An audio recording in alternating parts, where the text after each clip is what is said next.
The CEO thought she married an ordinary dad, until his military past came back. The first time the boardroom fell silent for Maya Reynolds, it wasn't because of a failed forecast or a bold acquisition. It was because a security guard whispered her husband's name like a warning. "Ma'am," he said, pale, eyes fixed on the glass doors, there's a colonel asking for Daniel." Maya, CEO of a global logistics company, known for her steady voice and sharper instincts, laughed under her breath.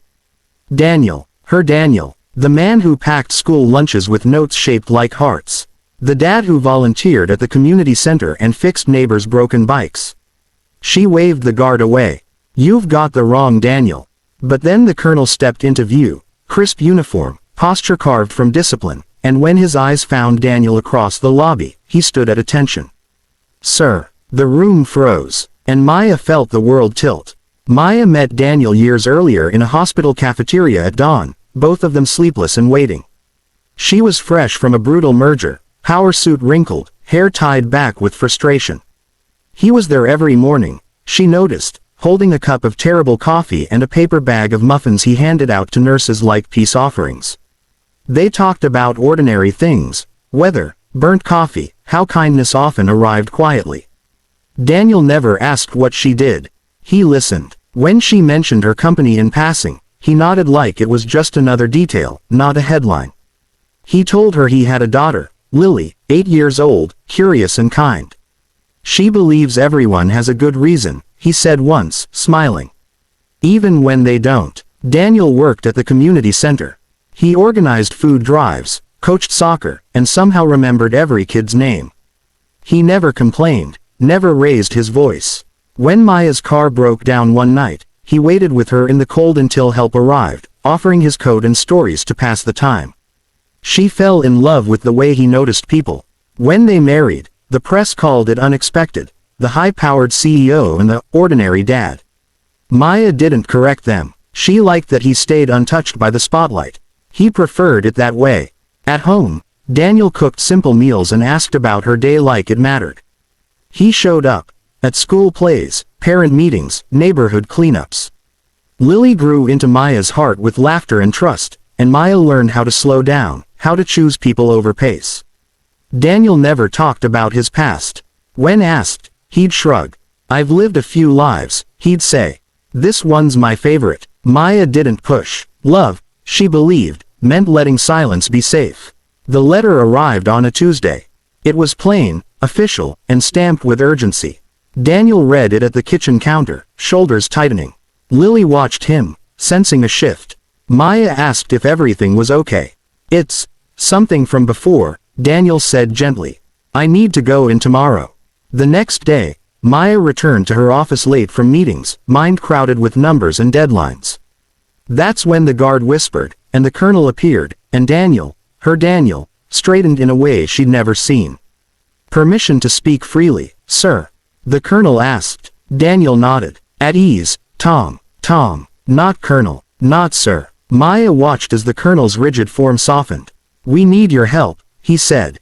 "It's a humanitarian corridor, flooding overseas. The team trusts you. They need you." Maya's heart hammered. "What team?" she asked, voice steady by habit alone. Daniel turned to her, eyes apologetic but calm. "I should have told you."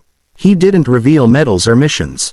He didn't boast. He simply explained that before the community center, before Lily, before mornings with muffins, he had served, led rescue operations, coordinated evacuations, made impossible choices under impossible pressure.